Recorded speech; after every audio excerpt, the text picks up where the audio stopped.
E hoje em dia, como é que se diz eu te amo?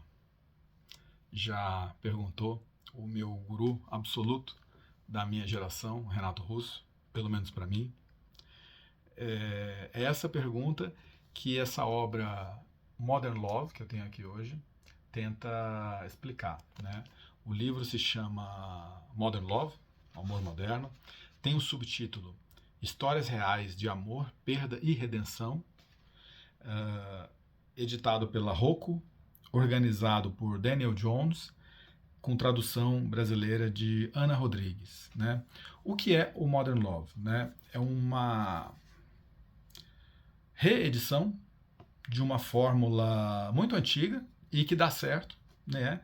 Que é trazer as experiências que as pessoas têm na sua vida amorosa. Perceba, o amor em todas as suas dimensões, não necessariamente aquele amor homem e mulher, entendeu? Então, o amor entre pessoas do mesmo sexo, o amor de um pai ou mãe pelo filho, o amor para com os nossos antepassados, né? O amor plural, né? O amor.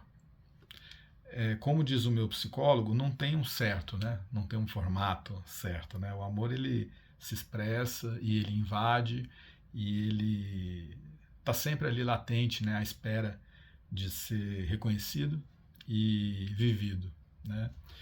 Eu devo essa à minha querida Adriana Guimarães, que me resgatou num desses momentos, né? Em que eu achei que já tinha visto tudo e que o amor não era mais para mim. Coitado de mim, né? Como eu estava enganado. E, bem, consiste a proposta no seguinte. Lá no começo dos anos 2000, o jornal americano The New York Times publicava nos finais de semana, como se fosse ali no caderno 2, cartas ou e-mails dos leitores narrando as suas aventuras, as suas desventuras, as suas peripécias nesse campo pantanoso, né, das relações amorosas. Né? E dava muito certo, né? Fez muito sucesso, até que o canal Prime Video fez uma série que teve uma continuação, são 2 temporadas, do Modern Love New York, onde as pessoas narram, né? Amor entre pessoas de idades diferentes, né? Amor entre pessoas de países diferentes.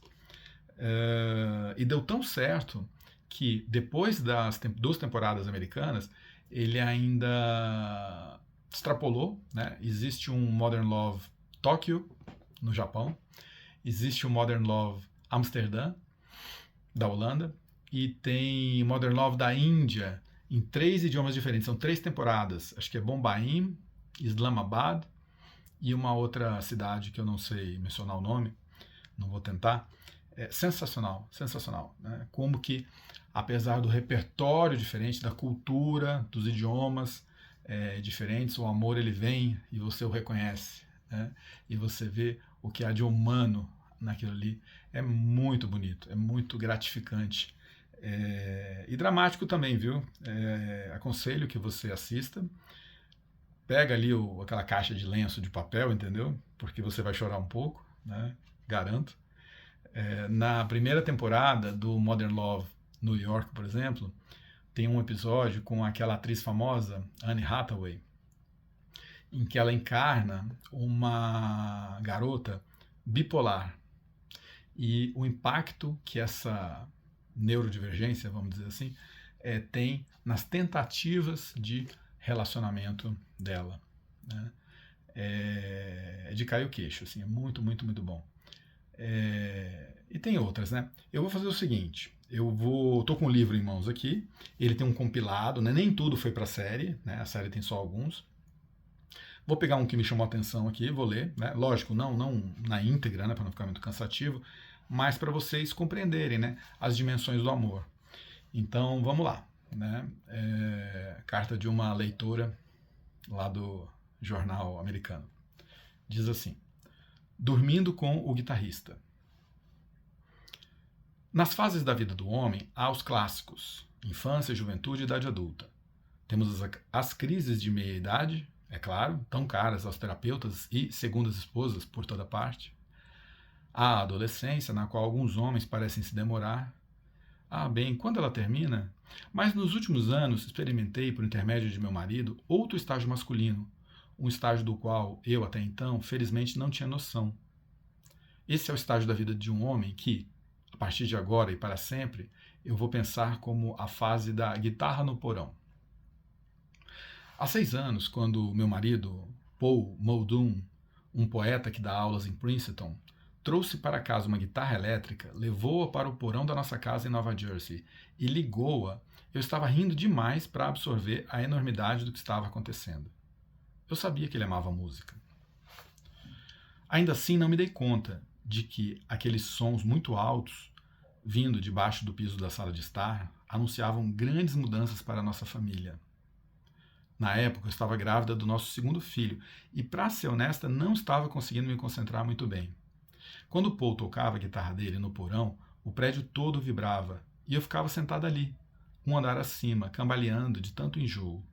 Quando não conseguia mais aguentar, eu ia até o topo da escada que dava para o porão e piscava a luz para chamar a atenção dele. Pare, por favor. E ele parava, mas não por muito tempo. Era um lado novo e desagradável de um homem que eu achei que conhecia muito bem.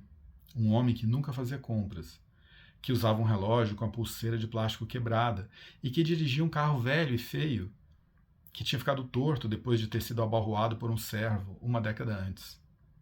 Agora ele fazia visitas especiais ao Sam Ash, a loja de instrumentos musicais em Nova York.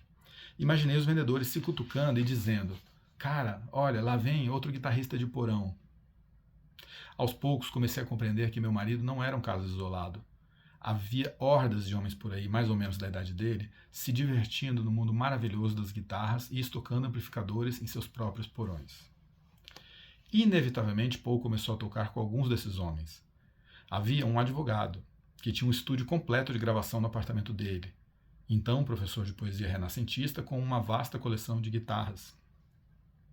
No início, sair depois do jantar com a guitarra no assento de trás era uma ocasião especial, uma aventura empolgante para ele, se não para mim, mas logo se tornou uma saída rotineira.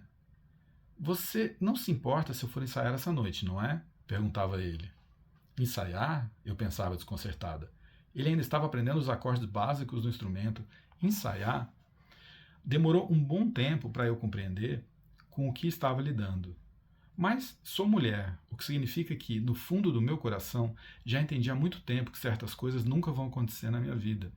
Não vou, por exemplo, posar de roupa de banho para a Sports Illustrated, ou representar meu país como ginasta olímpica, ou dançar copélia com o balé da cidade de Nova York.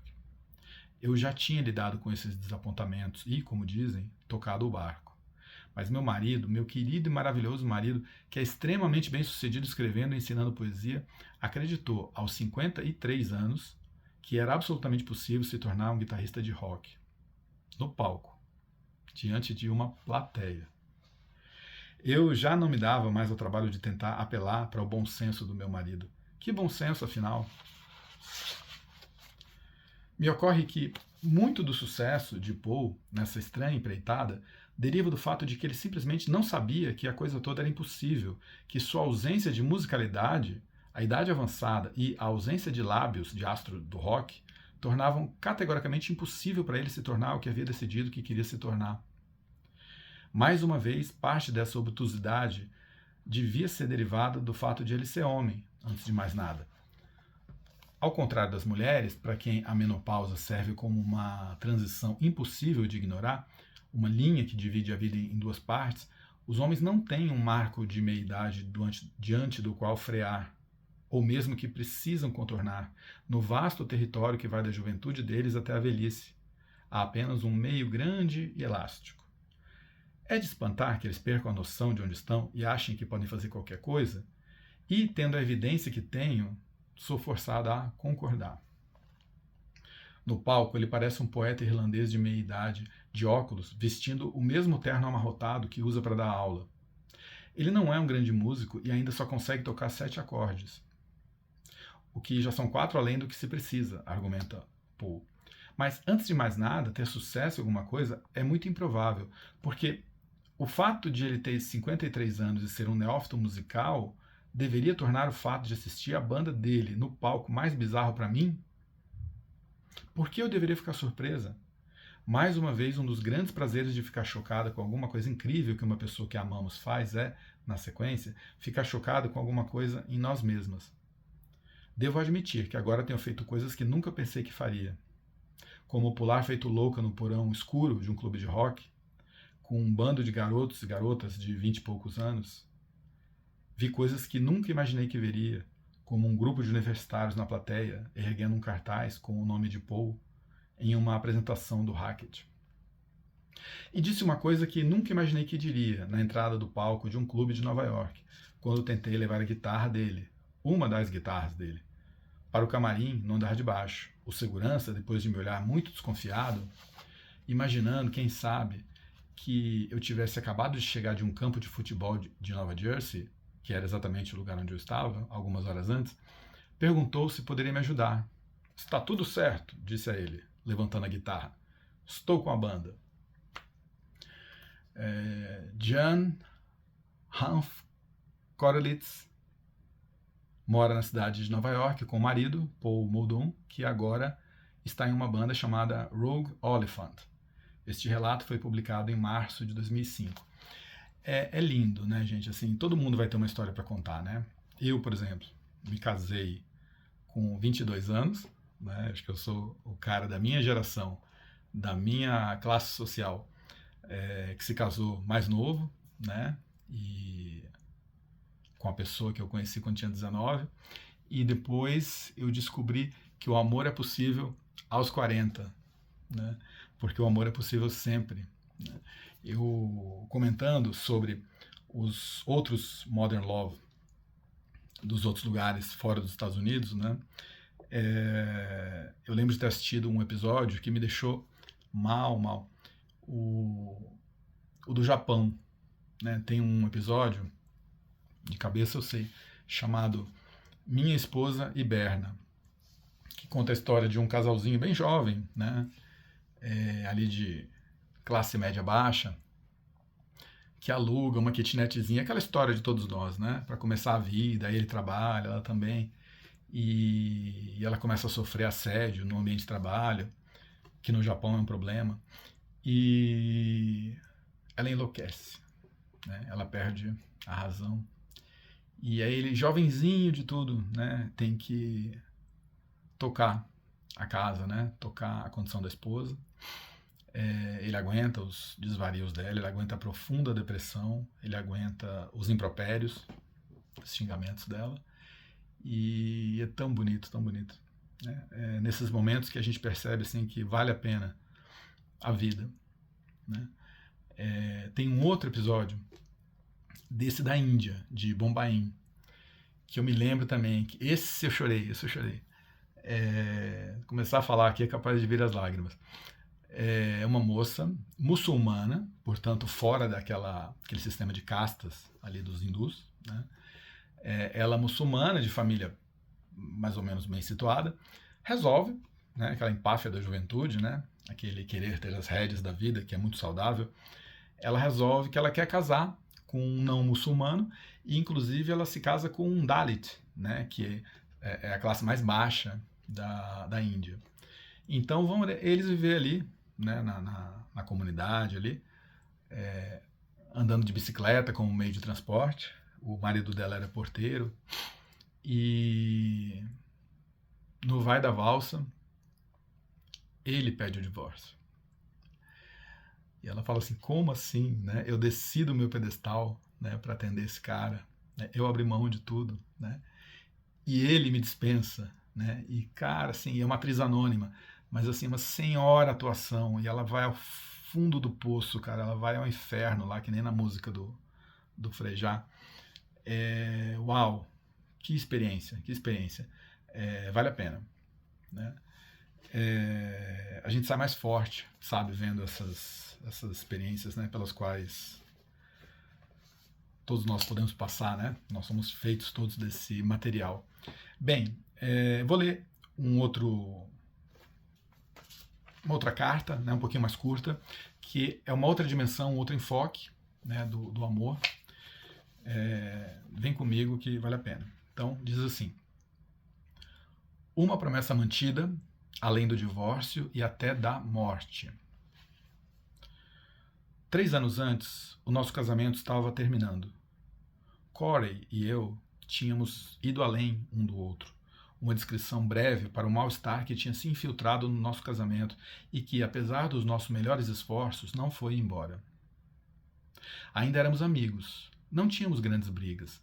De um modo geral, tínhamos tido um bom casamento. Tínhamos nossos meninos a levar em consideração, Ivan, de 9 anos, e Cameron, de 13, junto com 18 anos de memórias compartilhadas. E a ideia de morarmos separados nos desestabilizava. Quando você morou a maior parte da sua vida, adulta, com outra pessoa, não sabe mais o que pode e o que não pode fazer sozinho, o que pode ou não viver sem. No entanto, nenhum de nós parecia conseguir reunir imaginação o bastante para ver um futuro feliz juntos. Éramos menos marido e mulher do que inquilinos morando na mesma casa. Embora tivéssemos uma boa parceria no que dizia respeito a criarmos nossos filhos, não tínhamos praticamente mais nada em comum e não queríamos ter. Mas quando decidimos terminar o nosso casamento, impusemos uma condição. Uma noite, quando discutíamos o que poderia acontecer depois da separação, Corey e eu nos pegamos prometendo a nós mesmos que sempre poderíamos contar um com o outro.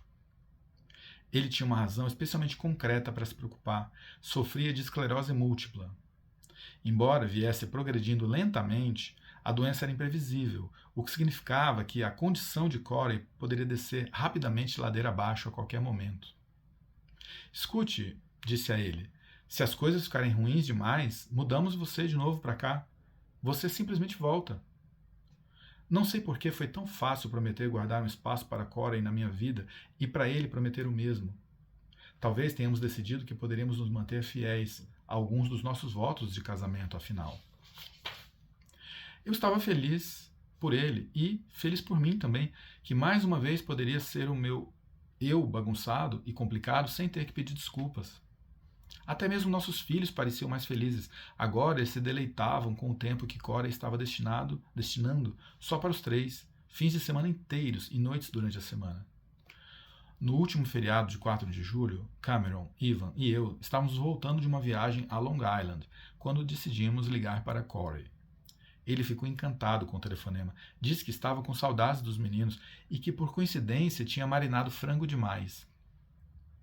Assim, jantamos todos juntos e, quando anoiteceu, descemos até a praia para assistir ao espetáculo dos fogos. Na mesma hora, Corey e eu voltamos aos antigos padrões de comportamento com os nossos filhos, brincando com eles como sempre tínhamos feito, inventando histórias e rindo de um jeito que raramente riríamos com outra pessoa. Mas, quando o barulho e as luzes acabaram, era hora de voltar para casa, o que para nós, é claro, significava casas separadas. Compartilhávamos uma história e filhos, mas o que tínhamos já não resultava em um casamento. E tudo bem. Naquela noite, descobrimos um modo de estarmos juntos que funcionava para nós e para os nossos filhos.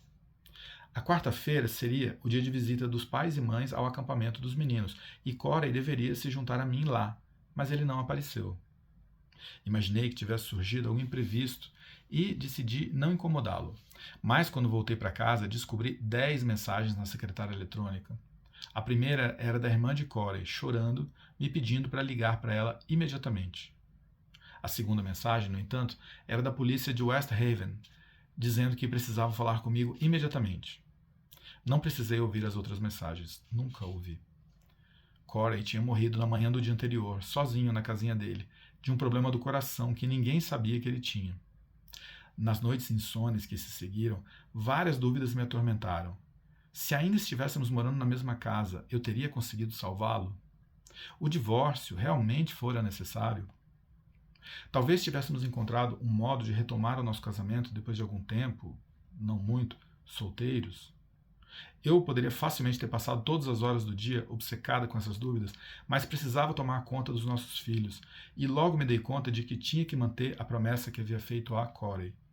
Era verdade que eu tinha prometido levá-lo de volta para morar conosco se a saúde dele decaísse, mas não foi exatamente isso que combinei. Para começar, no plano original, ele estaria vivo. Era difícil saber quanto eu trazer de volta de um homem que eu tinha começado a desenredar da minha vida. Eu sentia que tinha que restaurar a presença dele na nossa casa. De que outra forma poderia mostrar que ele já estivera ali, que de alguma forma ele ainda estava?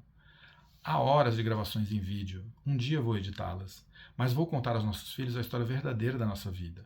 Há prenúncios desconfortáveis do fim do nosso casamento em certas conversas naquelas fitas. Ou vou decidir criar uma versão mais facilmente digerível? Isso também cabe a mim, e só a mim decidir. E foi bom eu ter me demorado e feito isso sozinha, porque enquanto eu arrumava tudo, encontrei coisas que talvez ele tivesse preferido manter encaixotadas. A evidência da namorada que ele não tinha apresentado aos meninos, presentes pornográficos de colegas do escritório. Aquilo dizia alguma coisa significativa sobre quem Corey era. A namorada, afinal, tinha sido uma parte importante da vida dele. Não era certo expurgar toda a evidência da sua existência. No mês passado, fui pela última vez à casa de Corey para limpá-la antes que os novos donos tomassem posse. Eu me sentei uma última vez no corredor do andar de cima, onde ele morrera, e, como no passado, tentei imaginar o que ele teria visto em seus últimos momentos.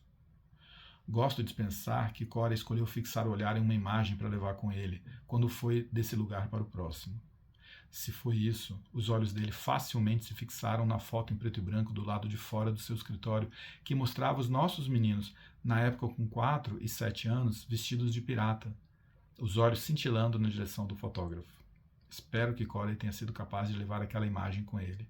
Por mais coisas que eu esteja mantendo comigo, gosto de pensar que Corey também manteve alguma coisa com ele. Foi de cortar o coração e, ao mesmo tempo, uma honra ser a pessoa de Corey. Ter sido, apesar do fracasso do nosso casamento, a pessoa mais importante da vida dele. Sim, estávamos seguindo em direção a futuros separados. Sim, ele tinha uma namorada que provavelmente conheceria os meninos no tempo devido. Ainda assim, no fim, fui eu que varri os cantos, que salvei o que era precioso e que fechei a porta da vida dele. Não esperamos todos que, quando a nossa hora chegar, tenhamos uma pessoa assim, que saiba o que fazer e se sinta privilegiado em fazer? 10 meses depois da morte de Corey, os meninos estão seguindo admiravelmente bem com suas vidas. E eu mantive a promessa que fiz a Corey, quando ambos achávamos que ele viveria bastante para se tornar enfermo. Eu o levei de volta para casa. Jennifer Just mora em Woodbridge, em Connecticut. Este relato foi publicado em junho de 2005. É isso, né? Tem outros contos. Olha só os títulos, né? A Terceira Metade de um Casal. Tem um outro título aqui. Quando eu tinha 16 anos, entreguei-o para a adoção. Poderíamos tentar de novo? Né? E por aí vai. É um projeto arrojado, ousado, querer falar sobre amor num tempo tão curto, né? E o amor não tem explicação, o amor não tem descrição, né? O amor é viver. E eu vou mais longe, eu vou me permitir concluir, no alto da minha meia-idade aqui, que sei eu da vida, que o amor é o sentido da própria vida. Então, vamos terminar. Mais amor, por favor.